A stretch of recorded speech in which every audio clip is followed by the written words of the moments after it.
Kupang, 26 Juni 2025. Gubernur Melki Lakalena dan Wakil Gubernur NTT Johni Asadoma menggelar rapat koordinasi dalam rangka optimalisasi pendapatan asli daerah PAD, tekankan perlunya loncatan, inovasi serta kolaborasi. Gubernur dan Wakil Gubernur NTT menggelar rapat koordinasi optimalisasi pendapatan asli daerah PAD Provinsi Nusa Tenggara Timur di Aula Fernandes Kantor Gubernur NTT pada Kamis, 26 Juni 2025. Rapat kali ini melibatkan berbagai pihak selain jajaran pemerintah Provinsi Nusa Tenggara Timur diantaranya pimpinan perbankan yaitu Bank Indonesia Perwakilan Provinsi Nusa Tenggara Timur, Bank NTT, Bank BCA, Bank Mandiri. Selain itu terdapat perwakilan pengusaha diantaranya Komisari PT Subasuka Go dan pemilik rumah tenun Ina Endau.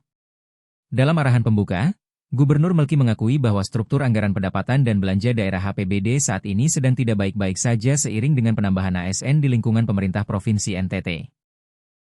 Setelah penambahan CPNS dan PPPK, belanja pegawai meningkat mencapai 56% dari struktur APBD. Struktur ini sudah tidak sehat dan jauh dari standar normal, ungkapnya. Gubernur Melki menyampaikan struktur anggaran pendapatan dan belanja daerah HPBD saat ini akan menyebabkan pandangan buruk bagi pemerintah Provinsi NTT. Struktur APBD saat ini sangat timpang serta menimbulkan persepsi negatif bagi pemerintah Provinsi Nusa Tenggara Timur. Seakan-akan pemerintah daerah hanya fokus pada belanja pegawai saja sebagai pengeluaran internal, tambahnya. Gubernur Melki mengatakan peningkatan pendapatan asli daerah PAD merupakan jalan utama yang penting dilaksanakan dalam mengatasi permasalahan anggaran pendapatan dan belanja daerah HPBD yang terjadi. Oleh karena itu, peningkatan PAD menjadi langkah krusial untuk menyehatkan APBD serta meningkatkan berbagai sektor dalam pelayanan publik kepada masyarakat, ujarnya. Dalam peningkatan pendapatan asli daerah PAD, Gubernur Melki mengatakan butuh loncatan-loncatan untuk mencapai target PAD yang sudah ditetapkan, bukan hanya dengan langkah yang biasa. Kita tidak bisa bergerak biasa-biasa saja. Saat ini perlu lompatan serta inovasi dalam berbagai sektor-sektor unggulan seperti perikanan, pertanian, peternakan, pariwisata, dan lainnya. Target PAD meningkat dari 1,4 triliun menjadi 2,8 triliun. Itu bukan sekedar kenaikan angka, tapi butuh loncatan jauh dengan energi kolektif, ujarnya. Untuk mencapai target PAD yang sudah ditetapkan, Gubernur Melki berpesan agar dilaksanakan dengan menggandeng berbagai sektor dan bergerak secara bersama-sama. Kolaborasi dan kerja sama penting dilaksanakan untuk mencapai target yang telah ditetapkan, antara pemerintah dengan perbankan, dunia usaha serta masyarakat untuk menciptakan ekosistem ekonomi yang sehat dan berkelanjutan, pesannya. Gubernur Melki juga memberikan apresiasi kepada pihak-pihak yang telah mendukung program kerja pemerintah, sebagai bentuk dukungan peningkatan pertumbuhan ekonomi masyarakat. Tadi siang saya baru saja menghadiri peresmian GG Mart yang dicanangkan oleh Sinode GMIT untuk menjual dan memasarkan berbagai hasil-hasil unggulan dari masyarakat-masyarakat daerah. Ini tentunya sejalan dengan program One Village One Product, OVOP, dan gerakan Beli NTT, dan saya sangat mengapresiasi hal ini. Kedepannya semoga program ini dapat juga dilaksanakan oleh agama-agama lain, ucapnya. Kemudian Wagub Johni dalam arahannya menyebutkan bahwa angka capaian PAD Provinsi Nusa Tenggara Timur saat ini masih jauh kalau dibandingkan dengan daerah-daerah lain.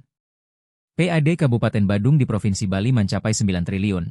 Provinsi tetangga kita yaitu NTB PAD-nya sudah di atas 3 triliun, sedangkan kita baru mencapai 1,4 T. Secara jumlah penduduk serta luas wilayah kita jauh di atas daerah-daerah tadi. Potensi yang kita miliki seimbang, tapi PAD kita jauh lebih kecil, ungkapnya.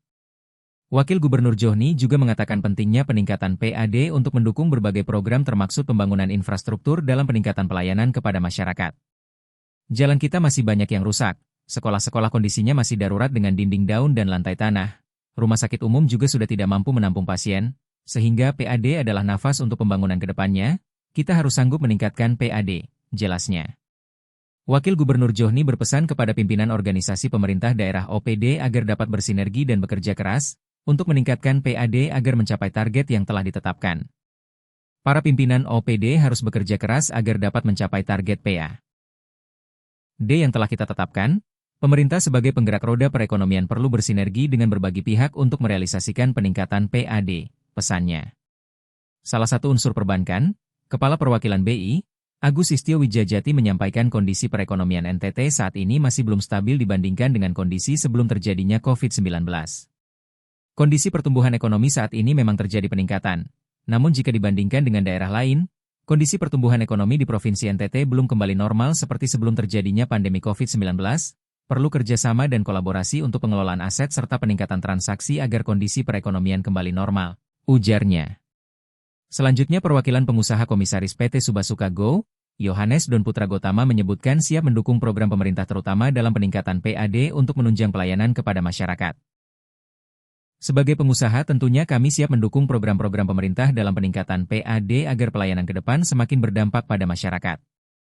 Sebagai sesama manusia yang punya keyakinan penting untuk saling mendukung dengan cara memanusiakan orang lain, ucapnya.